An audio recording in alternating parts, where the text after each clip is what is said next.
Hello everyone and a very warm welcome to my YouTube channel study club. I am Rahul Sharma और आज से हम लोग शुरू करने वाले हैं आपकी बोर्ड एग्जाम के लिए जो गाला पेपर्स है उनका सोल्यूशन। जैसे कि आपकी बोर्ड एग्जाम्स को कुछ ही दिन बाकी है, अराउंड 10 डेज। सो हम लोग क्या करेंगे कि जो बहुत ही इंपॉर्टेंट है आपके एग्जाम पर्सपेक्टिव से गाला पेपर्स, उनके हम लोग सोल्यूशन करेंगे। ओके, तो चलिए शुरू करते हैं इस वीडियो को शुरू करने से पहले बता देता हूं कि अगर आप मेरे चैनल पे नए हैं तो प्लीज चैनल को सब्सक्राइब कर लीजिए ताकि ऐसे ही और वीडियोस आप तक पहुंचती रहे टाइम पर, और अपने फ्रेंड्स के साथ शेयर कर दीजिए ताकि उनकी भी काफी हेल्प हो जाए। तो चलिए शुरू करते हैं। सो आपको क्या करना है, मैं बोर्ड पे क्वेश्चन नहीं लिखूंगा, डायरेक्टली आंसर्स लिखूंगा। तो आपको जो गाला का असाइनमेंट है अपने साथ रखना है और एक नोटबुक और पेन लेके जरूर बैठिए ताकि आप मेरे साथ स्टेप बाय स्टेप सोल्यूशन कर पाए। अगर कोई भी डाउट आपको आ रहा है बीच में, so please let me know in the comment section. I will try कि मैं आपका जो डाउट है उसको क्लियर कर पाऊं। तो चलिए शुरू करते हैं पेपर्स को। सबसे पहले आज के वीडियो में हम लोग सॉल्व करेंगे गाला का जो बेसिक मैथ्स का पेपर 1 है उसका section A. Paper 1 basic maths section A आज हम लोग सॉल्व करने वाले हैं। इस सेक्शन के अंदर 24 क्वेश्चंस हैं। 1 बाय 1 हम लोग डीपली सारे क्वेश्चंस का सोल्यूशन करेंगे। तो चलिए शुरू करते हैं। फर्स्ट क्वेश्चन में बोला है, if for a pair of linear equation a1 upon a2 is equals to b1 upon b2 equals to c1 upon c2 then their graph are। क्या बोला है, अगर आपके पास पेयर ऑफ लीनियर इक्वेशंस है। Linear equation का मतलब होता है ऐसी इक्वेशंस जिनकी मैक्सिमम जो पावर है, एक्सपोनेंट है, वो 1 है। कुछ ये फॉर्म होता है लीनियर इक्वेशन का, a1x plus b1y plus c1 equals to 0। दूसरा होता है a2x plus b2y plus c2 equals to 0। Pair का मतलब होता है 2। लीनियर इक्वेशंस का मतलब होता है जिसमें इक्वल टू का साइन हो और जिसके अंदर वेरिएबल्स एंड कांस्टेंट यूज किए गए हो, मतलब कि अल्फाबेट्स एंड नंबर्स को यूज करके कंबाइन करके जब एक इक्वल का साइन लगा के एक एक्सप्रेशन क्रिएट करते हैं उसको हम लोग इक्वेशन बोलते हैं। पेयर का मतलब है आपके पास ऐसे 2 इक्वेशंस है। अब इनके अंदर अगर हम लोग x और x दोनों के कोएफिशिएंट जो है, मतलब a1 और a2, y और y के कोएफिशिएंट b1 अपॉन b2 और constant term c1 upon c2 को अगर हम लोग कंपेयर करें तो हमको एक रिलेशन मिलता है और उस रिलेशन से हम लोग बताते हैं कि इस इन इक्वेशन का जो ग्राफ होगा वो किस तरीके का होगा। तो क्या बोला है, अगर इनके, अब मैं ये रफ कर देता हूं और फिर हम लोग वो कंडीशन देखते हैं कि क्या कंडीशन दी है कंपेयर करके। हमको कंडीशन दी है कि जो a1 है upon a2, b1 upon b2 और c1 अपॉन c2 कैसे हैं, इक्वल है। तो इनका जो ग्राफ होगा वो ग्राफ कैसा होगा, ये हमारा क्वेश्चन है। तो आपकी टेक्स्ट बुक में ये जो है चैप्टर नंबर 3 में दिया गया है। बहुत ही इंपॉर्टेंट क्वेश्चन है, 100% एक क्वेश्चन ये टॉपिक से पक्का आएगा। तो इसके 3 केस बनते हैं, वो जो इक्वेशन है उसके 3 केसेस बनते हैं। केस ये बन सकता है कि अगर आप a1 upon a2, b1 upon b2, c1 upon c2 को कंपेयर कर रहे हैं तो आपने पहले कंपेयर किया a1 अपॉन a2 को b1 अपॉन b2 से, ठीक है। तो पहला ही केस आ गया कि दोनों इक्वल नहीं है, मतलब कि ये रेशियो और b का रेशियो दोनों इक्वल नहीं है। ऐसे केस में आपका सोल्यूशन बनता है यूनिक सोल्यूशन। और आपकी लाइन आती है इंटरसेक्टिंग लाइन आई जाएंगी आपकी यहाँ पे इंटरसेक्टिंग, मतलब वो दोनों लाइंस एक दूसरे को एक बार टच करेंगी। फर्स्ट सोल्यूशन ये आ गया जब a1 upon a2 b1 upon b2 के इक्वल नहीं है। सेकंड क्वेश्चन ये आ सकता है कि a1 upon a2 b1 upon b2 के इक्वल है बट c1 अपॉन c2 के इक्वल नहीं है, is not equals to c1 upon c2। So in such condition क्या होगा कि आपका जो सोल्यूशन होगा वो हो जाएगा नो सोल्यूशन।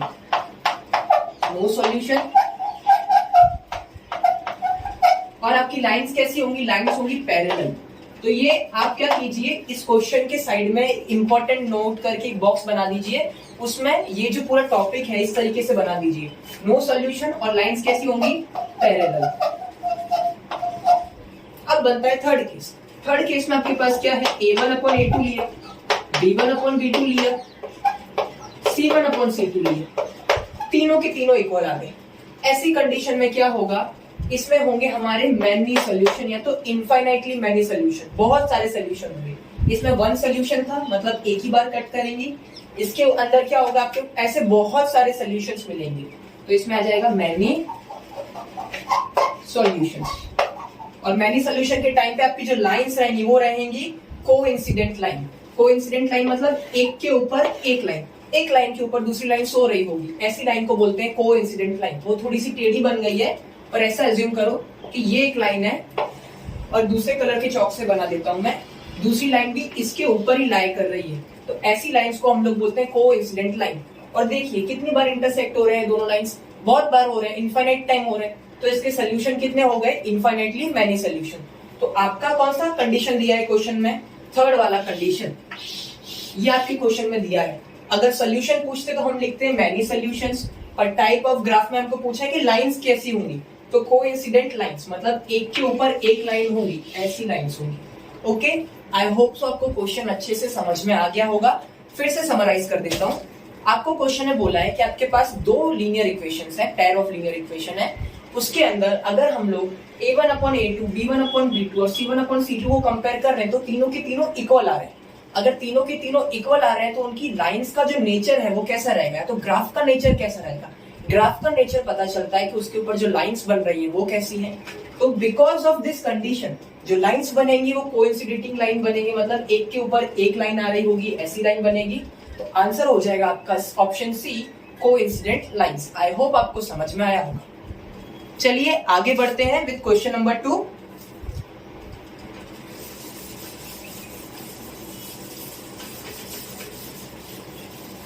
आपको अगर किसी भी पॉइंट में, किसी भी स्टेप में डाउट आ रहा है तो प्लीज आप लोग क्या कीजिए, कमेंट सेक्शन में डाल दीजिए। मैं पक्का ट्राई करूंगा कि मैं आंसर करूं, या तो उस पर एक छोटा सा वीडियो लेके आता हूँ।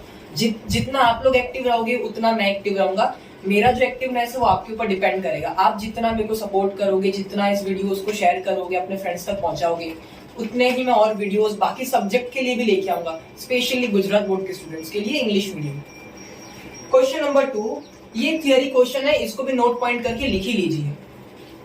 क्वेश्चन नंबर 2 में बोला है कि हमने चैप्टर 4 जो है हमारा क्वाड्रेटिक इक्वेशंस, उस चैप्टर 4 में हम लोगों ने फैक्टराइजेशन के अलावा एक और मेथड देखा कि जिससे हम लोग किसी भी क्वाड्रेटिक इक्वेशन के सॉल्यूशंस को फाइंड कर सकते हैं, और उन्हीं सॉल्यूशंस को हमने नाम दिया था रूट्स। तो वो रूट्स को फाइंड करने के लिए एक जो मेथड है जिसको बोलते हैं हम लोग क्वाड्रेटिक फॉर्मूला वाला मेथड, वो जो क्वाड्रेटिक फॉर्मूला था वो किस मैथमेटिशियन ने दिया था या तो किस पर्सन ने दिया था।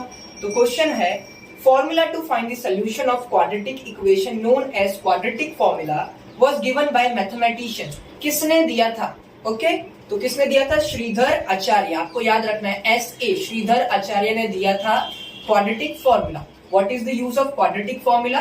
It is used to find the roots of the quadratic equation. किसी भी quadratic equation के roots को find करने के लिए we are using Shridhar Acharya formula और quadratic formula. I hope so second question is clear to you. ये theory question है, this thing is like a fact, you have to remember this. Now third question for any AP. Now this type of questions are also very important. आपको क्या करेंगे, बोल देंगे कि ये वाला टर्म होगा, इसका बताओ ये किसके इक्वल होगा। तो थर्ड क्वेश्चन में लिख रहा हूं, देखिए A10 पूछा है आपसे, A10 कितना होगा। सबसे पहले आपको फॉर्मूला याद रखने हैं AP वाला। AP का फॉर्मूला है, अगर आपको nth टर्म फाइंड करना है, मतलब कोई भी नंबर का टर्म फाइंड करना है, मैं बोल दूं आप 50वां टर्म फाइंड करो, 60th टर्म फाइंड करो, 70th टर्म फाइंड करो, 100 टर्म, 1000 टर्म, तो आप कैसे फाइंड करोगे, इस फॉर्मूला से। an मतलब कोई भी नंबर का टर्म, उस नंबर पे कौन सा नंबर आएगा वो किसके इक्वल होगा, वो जो सीरीज है उसके अंदर पहला टर्म कौन सा है, प्लस उसको रिप्रेजेंट करते हैं सिर्फ A से या तो A1 से, प्लस कौन सा टर्म फाइंड करना है n, उसमें से एक माइनस कर दो तो आ जाएगा n-1 और उसको मल्टीप्लाई कर दो d। d का मतलब होता है दो टर्म्स के बीच में कितना डिफरेंस है, मतलब कि A2 माइनस A1 करोगे तो क्या आंसर आएगा, तो आएगा d।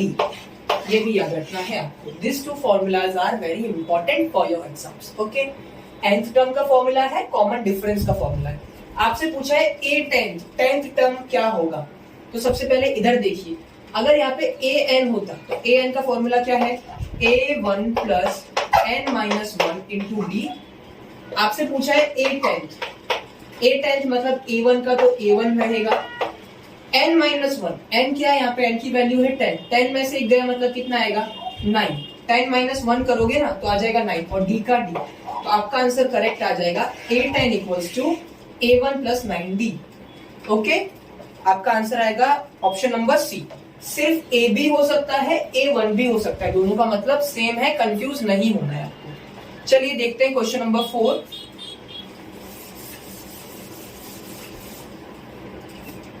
क्वेश्चन नंबर 4 में आपको बोला है the distance of a point A comma B from the origin is. एक पॉइंट दिया है ए कॉमा बी, उसका अगर हम लोग ओरिजिन से डिस्टेंस फाइंड करें तो कितना होगा। ओरिजिन के कोऑर्डिनेट्स पूछ सकते हैं, what are the coordinates of the origin. Origin के कोऑर्डिनेट्स होते हैं 0,0। अब क्या करना है, डिस्टेंस फॉर्मूला लगाना है। डिस्टेंस फॉर्मूला लगाओगे, इसके और इसके बीच का डिस्टेंस निकालना है। अंडर रूट में x2 माइनस x1, तो क्या है x2 a है, x1 क्या है 0, उसका square plus y2 minus y1 का स्क्वायर, दोनों का डिफरेंस लेना है, स्क्वायर करना है, दोनों का डिफरेंस लेना है, स्क्वायर करना है। डिफरेंस का मतलब है इस वाले में से इसको माइनस करना है और स्क्वायर लगा देना है, तो आ जाएगा b माइनस 0 का स्क्वायर। चलो अब a में से 0 गया तो क्या बचेगा, a ही बचेगा और a का स्क्वायर हो जाएगा a स्क्वायर, प्लस b में से 0 गया तो b बचेगा और उसका स्क्वायर करेंगे तो आएगा b स्क्वायर। तो आपका आंसर आ जाएगा under root of square root of a square plus b square, means option number b, under root of a square plus b square. So this is the correct answer. I hope so आपको समझ में आ गया होगा। ये formula directly learn भी कर सकते हो, इसकी जगह पे आपको पॉइंट दे देंगे। सपोज दे दिया 3,4, इसका ओरिजिन से डिस्टेंस फाइंड करो, तो अब आपके पास एक फॉर्मूला बन गया कि खाली इन दोनों का स्क्वायर करके ऐड कर दो, तो आपको क्या मिल जाएगा, ओरिजिन से डिस्टेंस मिल जाएगा। तो a square plus b square की जगह कर दोगे 3 का स्क्वायर प्लस 4 का स्क्वायर, तो आपका आ जाएगा 3 का स्क्वायर 9 प्लस 4 का स्क्वायर 16, अंडर रूट में 25 मीन्स आ जाएगा 5। ओके, तो ऐसा क्वेश्चन भी दे सकते हैं, या तो जैसा आपको पेपर में दिया है वैसा क्वेश्चन भी आ सकता है, तो आपको प्रिपेयर्ड रहना है पूरी तरीके से। ओके,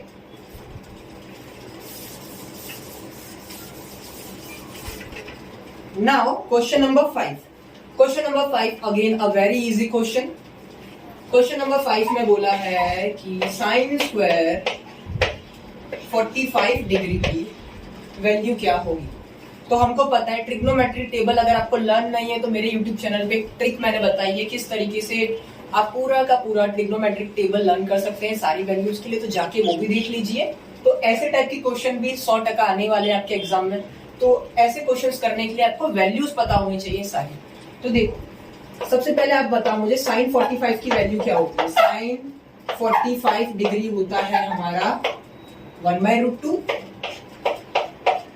ओके, अब हम क्या कर रहे हैं, स्क्वायर का वैल्यू फाइंड कर रहे हैं, तो साइन स्क्वायर 45 डिग्री हो जाएगा, इसका भी स्क्वायर कर देंगे, तो इधर हो जाएगा 1/√2 का स्क्वायर, 1 का स्क्वायर हो जाएगा 1 और √2 का स्क्वायर हो जाएगा 2। ठीक है, √2 का स्क्वायर क्या होगा, 2 होगा। देखो √2 का स्क्वायर मतलब √2 मल्टीप्लाई बाय √2। जब दो रूट मल्टीप्लाई होते हैं तो रूट हट जाते हैं, ऐसा याद रखना आप लोग।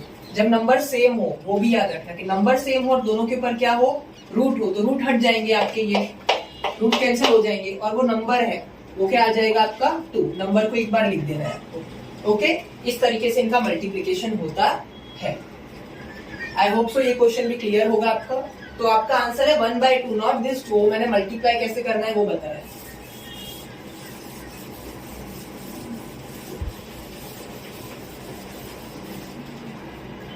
Next question is question number 6। ये भी अगेन इंपॉर्टेंट क्वेश्चन है। ये क्वेश्चन में एक ट्रिक बता देता हूं मैं, जैसे यहाँ पे वो अप्लाई हो रही है। हमारे पास 3 सेंट्रल टेंडेंसीज होती हैं।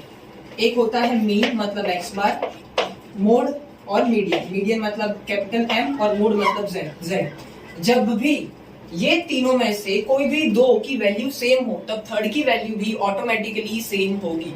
ठीक है, किसी भी दो की वैल्यू अगर सेम है, चाहे मीन की और मीडियन की सेम हो, या मीडियन की और मोड की सेम हो, या मीन की और मोड की सेम हो, किसी भी दो की वैल्यू सेम है तो तीसरे वाली की भी सेम होगी। जैसे कि यहाँ पे आपको क्या बोला है कि मीन की वैल्यू है 15, मोड की वैल्यू है 15, तो मीडियन की वैल्यू क्या होगी? तो डायरेक्टली आप वो बात याद रखो मेरी, जब भी कोई दो सेम है मतलब कि यहाँ पे मीन और मोड सेम है, 15 दोनों की वैल्यू है, तो मीडियन भी कितना होगा? 15। तो आंसर आ गया आपका 15। ओके, तो आपका आंसर आ जाएगा ऑप्शन नंबर सी 15।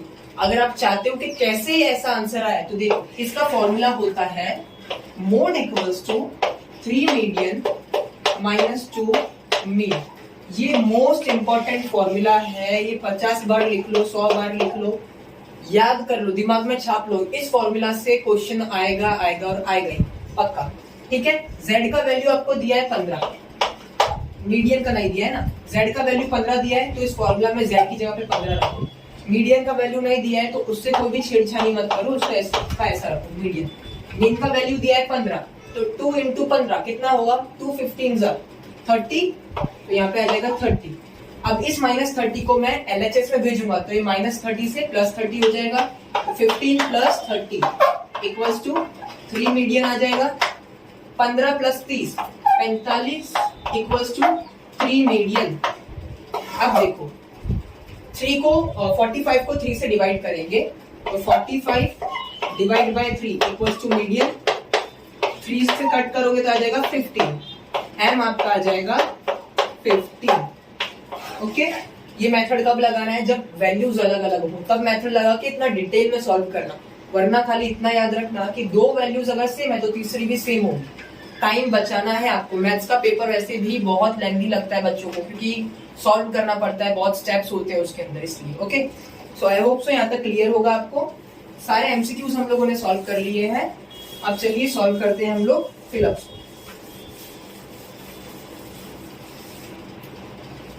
क्वेश्चन नंबर 7 बहुत ही सिंपल है। बोला है 3 + √16 क्या होगा?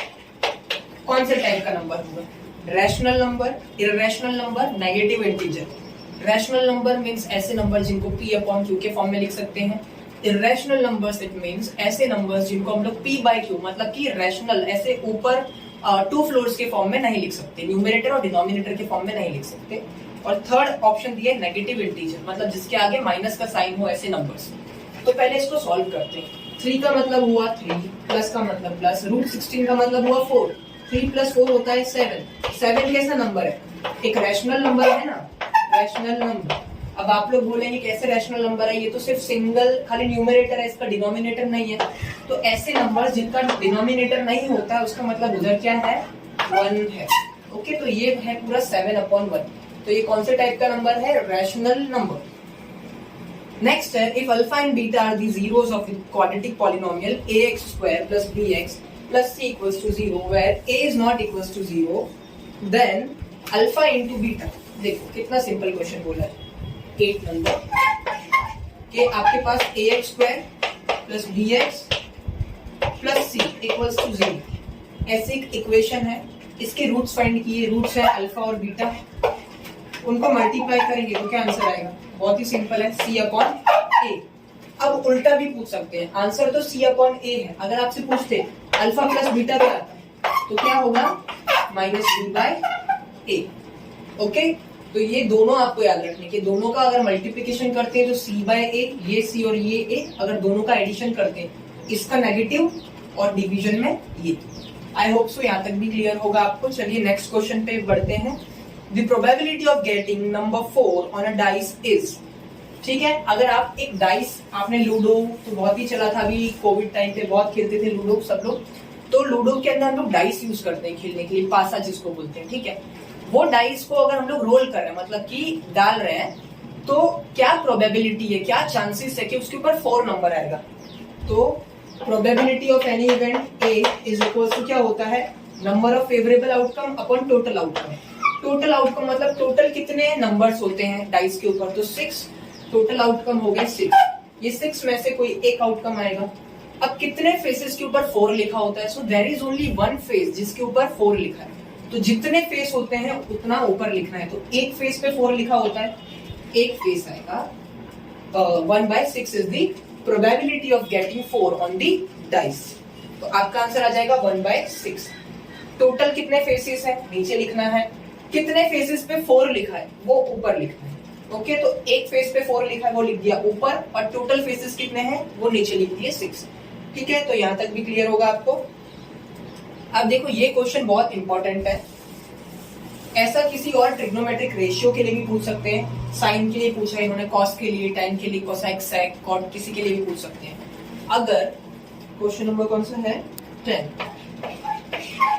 साइन थीटा है हमारा, अगर उसके अंदर मैं थीटा का वैल्यू इंक्रीज कर रहा हूं, मतलब पहले 0 है, फिर 30 है, फिर 45 डिग्री है, फिर 60 डिग्री है, फिर 90 डिग्री है, तो इसका जो वैल्यू है क्या वो धीरे धीरे बढ़ेगा, घटेगा, या फिर क्या बोला ऑप्शन में कि नेगेटिव हो जाएगा।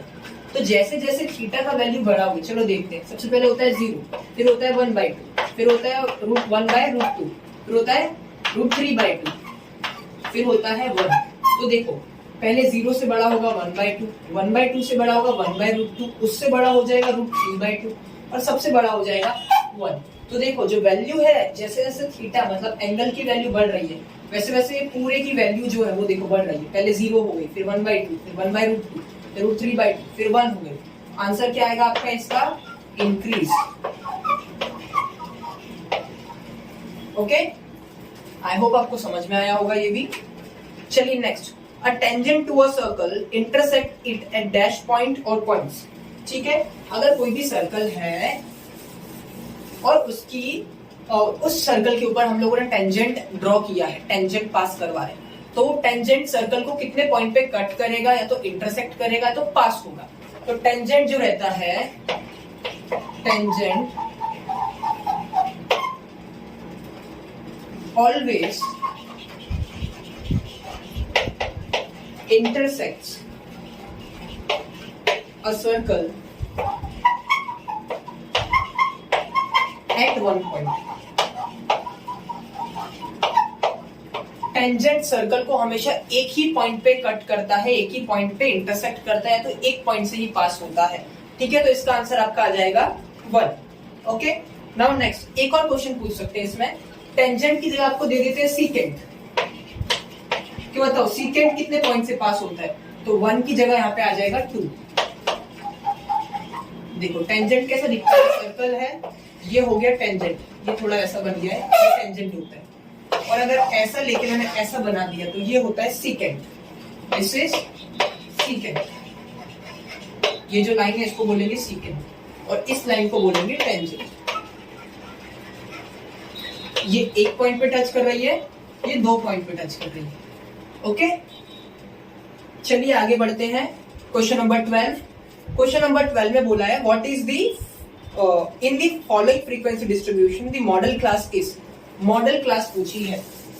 ठीक है, मॉडल क्लास का मतलब क्या होता है, ऐसा क्लास जिसकी फ्रीक्वेंसी सबसे ज्यादा है उसको बोलते हैं model class. So from the following data आप देख सकते हो कि जो 40 और 50, देखो मैं फैक्ट लिख देता हूं मॉडल क्लास का मतलब। Model class, class with highest frequency. जिस भी क्लास की फ्रीक्वेंसी सबसे ज्यादा होगी उसी को हम लोग बोलते हैं मॉडल क्लास। तो आप देखिए पहली क्लास की फ्रीक्वेंसी है 7, दूसरी क्लास की है 6, तीसरी क्लास की है 16, चौथे क्लास की है 12 और पांचवें क्लास की है आपकी 10। तो सबसे ज्यादा फ्रीक्वेंसी आपकी है थर्ड क्लास की 30 to 40। 30 to 40 की फ्रीक्वेंसी आपकी कितनी है 16। तो यही आपकी क्या हो गई, this is your model class. कौन सी क्लास हो गई, मॉडल क्लास। ओके, आई होप सो क्लियर होगा यहां तक भी। नेक्स्ट क्या बोला है, HCF बोला है कि आपके पास दो नंबर्स हैं 5 and 15, उसका HCF कितना होगा।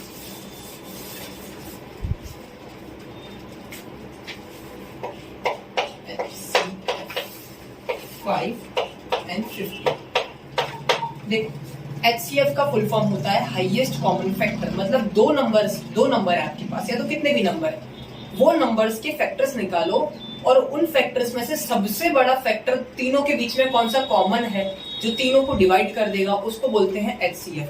तो सबसे पहले आपको इसके फैक्टर्स निकालने हैं। 5 के फैक्टर होते हैं 1 and 5, 15 के फैक्टर होते हैं 1, 3, 5। अब देखो सबसे बड़ा फैक्टर है 5 और वो दोनों में कॉमन भी है, तो 5, 5 तो इसका HCF क्या आ गया 5, ठीक है 1 भी है पर 1 से मल्टीप्लाई करेंगे तो 5 खुद ही आ जाएगा, 1 को कंसिडर नहीं करेंगे तब भी चलेगा 5, तो आपका आंसर आना चाहिए इसका 5, बट ये लोग बोल रहे हैं कि आपका जो HCF है वो 10 है, so the statement is false, statement is false because HCF of 5 and 15 is 5 not 10. Now next, the following figure depicts the graph of a polynomial y equals to px. In this case the number of zeros of px is 3. देखो बहुत simple है, x axis को जो curve है वो कितनी बार touch कर रहा है 3 टाइम्स टच कर रहा है, तो कितने जीरोस होंगे 3 जीरोस होंगे, तो ये तो ट्रू है स्टेटमेंट। फिर से देखो ये आया एक और क्वेश्चन, ये a1 अपॉन a2 वाला, 15 नंबर के क्वेश्चन में बोला है in a pair of linear equations in a two variable if a1 upon a2 is not equals to b1 upon b2, means जो a1 और a2 वो b1 अपॉन b2 के equal नहीं है, मतलब यहाँ पे हमने क्या बोला था, कैसा सोल्यूशन होगा, यूनिक सोल्यूशन, कैसा सोल्यूशन होगा, यूनिक सोल्यूशन, क्योंकि दोनों एक दूसरे को एक ही बार टच करेंगे, लाइन से होगी वैसा एक पॉइंट पे इंटरसेक्ट होंगे। इन्होंने क्या बोला है, then the pair of linear equation is consistent, consistent का मतलब होता है जिसका सोल्यूशन एग्जिस्ट करता है उसको बोलते हैं कंसिस्टेंट, तो इसका एक ही सोल्यूशन एग्जिस्ट कर रहा है पर कर तो रहा है ना, ठीक है, तो ये सिस्टम कैसा हो गया, this system is consistent, consistent, ठीक है। अगर एक भी सोल्यूशन नहीं होता है, नो सोल्यूशन आता है, तभी उसको इनकंसिस्टेंट बोलते हैं। मैनी सोल्यूशन भी कंसिस्टेंट है, यूनिक सोल्यूशन भी कंसिस्टेंट है, और no solution is inconsistent. Okay, तो आई होप आपको ये भी क्लियर होगा। नेक्स्ट है क्वेश्चन नंबर 16, उसमें बोला है the sum of probabilities of all the elementary events of an experiment is 0। बिल्कुल गलत, कोई भी इवेंट हो उसकी जो एलिमेंट्री इवेंट्स है, कोई भी इवेंट है उसके जो एलिमेंट्री इवेंट्स हैं उनकी जो प्रोबेबिलिटी होती है और उनको जब सम लोग ऐड करते हैं तब प्रोबेबिलिटी का जो सम होता है वो ऑलवेज कितना होता है, 1 होता है। Sum of elementary events probability is always 1, always 1 होती है। ओके, किसी भी इवेंट की जो प्रोबेबिलिटी होती है वो 0 से लेके 1 के बीच में होती है और सारे ही प्रोबेबिलिटीज का जो सम होता है वो कितना होता है, 1 होता है। इन्होंने बोला है 0, तो स्टेटमेंट कैसा है, false. 17 number, write the formula to find the nth term of an AP. एक एपी है उसका nth टर्म फाइंड करना है, तो उसका फॉर्मूला क्या होगा, nth टर्म का फॉर्मूला होता है an equals to a1 plus n minus 1 into d। तो ये आपका डायरेक्ट फॉर्मूला से क्वेश्चन पूछ लिया, कितना आसान है देखिए। अब करते हैं question number 18, at the most how many tangents can be drawn parallel to the diameter of a circle. ये थोड़ा दिमाग वाला क्वेश्चन है और आपको ये बहुत ही अच्छे से समझना पड़ेगा। बाकी सारे क्वेश्चंस तो आई होप सो आपने देखे ही होंगे कहीं ना कहीं पे।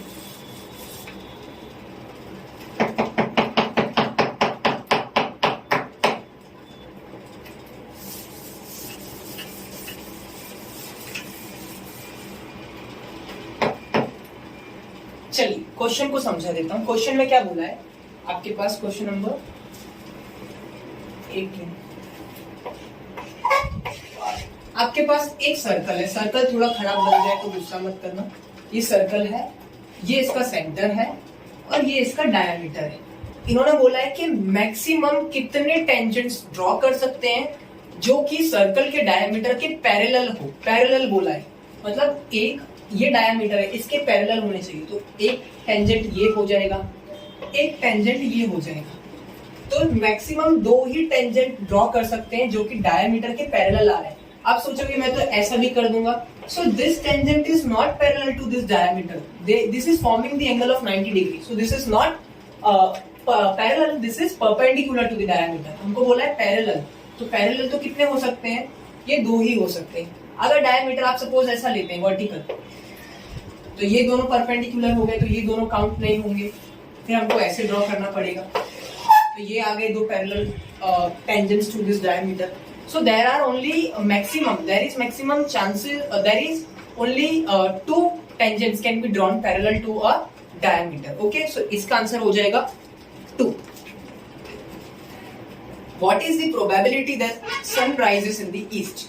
सो इसका तो कितना ही इजी आंसर है कि क्या प्रोबेबिलिटी है कि सन ईस्ट से राइज करेगा. तो आपको क्या करना है, इसका आंसर, सन हमेशा कैसे कहां से राइज होता है, ईस्ट से ही राइज होता है. ये कैसा इवेंट है, ये सर्टेन इवेंट है. सर्टेन इवेंट मतलब कि जो 100% ऐसा ही होगा वो इवेंट बोलते हैं सर्टेन इवेंट. सो आपको ये याद रखना है कि probability of certain event is always 1 और 100%. अगर फ्रैक्शन के फॉर्म में बात करें तो 1, अगर परसेंटेज के फॉर्म में बात करें तो 100. तो इसका आंसर क्या आ जाएगा, 1 भी लिख सकते हो या तो आप 100% भी लिख सकते हो, दोनों में से कुछ भी लिख सकते हो. Okay, both answers are correct. Now next question is question number 20. Class length पूछा है आपसे.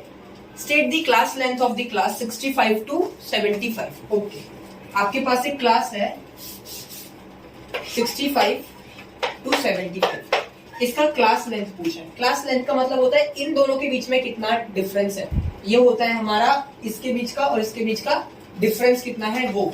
तो क्या करेंगे हम लोग, इसमें से इसको माइनस कर देंगे. तो 75 में से माइनस किया 65 को. ये हाइफन है, ये माइनस का साइन नहीं है, मतलब बता रहे 65 to 75. इसका मतलब है 75 minus 65. आंसर आएगा 10. तो क्लास लेंथ कितना आया, 10. मीन्स ये दोनों क्लासेस के बीच का, ये दोनों लिमिट्स के बीच का डिफरेंस कितना है, 10. उसको बोलते हैं क्लास लेंथ. ठीक है, यहां तक भी क्लियर हो गया होगा आपको. अब चलिए लास्ट के 4 बहुत ही सिंपल फॉर्मूला बेस्ड क्वेश्चन रह गए, फटाफट उनको कर लेते हैं. सारे आपकी बुक में जितने भी फॉर्मूलाज हैं, मैं एक सेशन लेके आऊंगा जिसमें मैं सारे इंपॉर्टेंट टॉपिक्स फॉर्मूलाज आपको करवा दूंगा. तो आपका लास्ट मोमेंट रिवीजन हो जाएगा. तो फॉर्मूला से क्वेश्चंस श्योरली बेसिक पेपर में तो पूछे ही जाते हैं, स्टैंडर्ड में भी अभी तक देखा गया है कि पूछे ही जा रहे हैं, पर सारे फॉर्मूलाज आपके टिप्स पे होने चाहिए. सबसे पहले बोला है 21 number, total surface area of hemi एक हेमिस्फीयर है, उसका टोटल सरफेस एरिया कितना होगा. तो आपका आ जाएगा 3 pi are square. This is the total surface area of hemisphere. ठीक है, नेक्स्ट ये क्वेश्चन बहुत इंपॉर्टेंट है.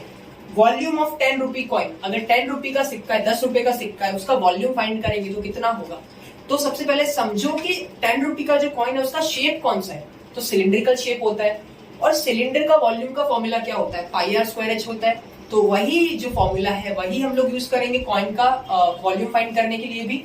इसका आंसर क्या हो जाएगा, वॉल्यूम ऑफ 10 रुपी कॉइन क्या हो जाएगा, equals to pi are square h. ये पाई आर स्क्वायर तो सिलेंडर का फॉर्मूला था वॉल्यूम का, बट भाइयों यहाँ पे बोला है 10 रुपी कॉइन. तो 10 रुपी कॉइन का जो शेप होता है वो सिलिंड्रिकल होता है, इसीलिए उसका वॉल्यूम फाइंड करने के लिए हम लोग सिलेंडर का वॉल्यूम का फॉर्मूला यूज करेंगे. ओके, नेक्स्ट है area of minor sector. Minor sector का एरिया क्या होता है. माइनर सेक्टर कैसे समझोगे आप लोग, चलिए देखते हैं. पिज्जा आप लोगों ने खाया होगा, ये होता है पिज्जा. तो ऐसे कुछ पीसेस होते हैं ना पिज्जा के, स्लाइस जिसको बोलते हैं. तो ये सोचिए पिज्जा का स्लाइस मैंने निकाल लिया, इसी को हम लोग बोलते हैं सेक्टर. सर्कल के अंदर इस वाले पोर्शन को जिसमें 2 रेडियस हो और एक आर्क हो, इसको हम लोग बोलते हैं सेक्टर. तो अगर मुझे इसका एरिया फाइंड करना है ये, तो इसका एरिया का फॉर्मूला क्या होगा. तो इसके एरिया का फॉर्मूला होता है theta upon 360 degree multiply by pi are square. Circle के एरिया का फॉर्मूला मल्टीप्लाई करना है वो सेंटर पे, यहाँ पे ये कितना एंगल बना रही है इसको बोलते हैं थीटा. सेंट्रल एंगल कितना है और उसको डिवाइड कर देना है 360 से. तो आपका फॉर्मूला आ जाएगा माइनर सेक्टर का, that is theta upon 360 multiply by pi are square. बहुत इजी है. Okay, last question of the section, circumference of semi circle. आपके पास एक सेमी सर्कल है. सेमी सर्कल मतलब सर्कल का आधा, सर्कल का छोटा भाई. ठीक है, ऐसा ये है आपके पास सेमी सर्कल. इसका सरकमफेरेंस कितना होगा। सरकमफेरेंस मतलब सर्कुलर जो बाउंड्री है उसका लेंथ कितना होगा, ये सरकमफेरेंस में काउंट नहीं होगा। ये पेरीमीटर और सरकमफेरेंस के बीच में बहुत ही माइनर डिफरेंस है, समझ लेना। ये पेरीमीटर में हम लोग स्ट्रेट लाइंस जो होती है उनको काउंट करके बताते हैं कि कितना लेंथ हो रहा है बाउंड्री का। सरकमफेरेंस का मतलब होता है बाउंड्री पे जो सर्कुलर लेंथ है उसका क्या लंबाई है, वो कितना लंबा है, ठीक है, उसको बोलते हैं सरकमफेरेंस। सर्कल का सरकमफेरेंस होता है 2πr। हमारे पास सर्कल नहीं है, उसका छोटा भाई मतलब सेमी सर्कल है, मतलब उसका आधा है, तो इसको डिवाइड कर देंगे 2 से 2 कट हो जाएगा, आंसर आ जाएगा πr। So this is the circumference of the semi circle. तो यहाँ पे हमारा जो सर्कल